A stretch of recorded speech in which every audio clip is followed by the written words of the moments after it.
Minnesota House Democrat Representative Angie Craig has called on President Joe Biden to step aside in the 2024 presidential race following his disastrous interview with George Stephanopoulos. According to Representative Craig, there is too much at stake to entrust Biden with the task of defeating former President Donald Trump in the upcoming election. Her statement came shortly after President Biden's interview with Stephanopoulos, where concerns about his health and leadership emerged. "As an elected leader, I feel a responsibility to be honest about what I believe, even when it's hard to hear," the Congresswoman shared on social media, emphasizing the importance of transparency in her decision.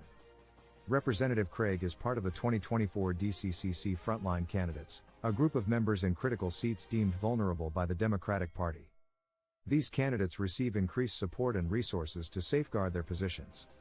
During his ABC interview with Stephanopoulos, the president faced questions about his performance in the recent debate with Trump. "It was a bad episode. No indication of any serious condition.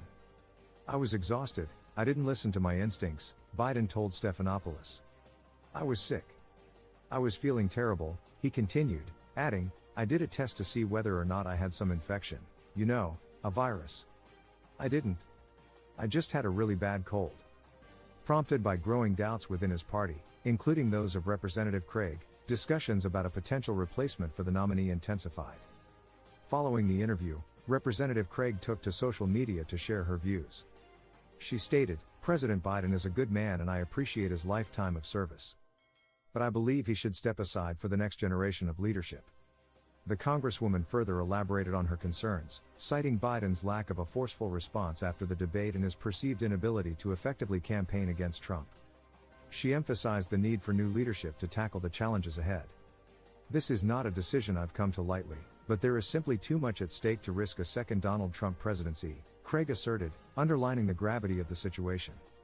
In her call for Biden to step aside, Representative Craig highlighted the wealth of talented leaders within the Democratic Party. She advocated for an open and transparent process to select a new nominee capable of inspiring and uniting the nation. Some of the names being pushed to take Biden's spot include California Governor Gavin Newsom, Michigan Governor Gretchen Whitmer, U.S. Secretary of Transportation Pete Buttigieg and Pennsylvania Governor Josh Shapiro.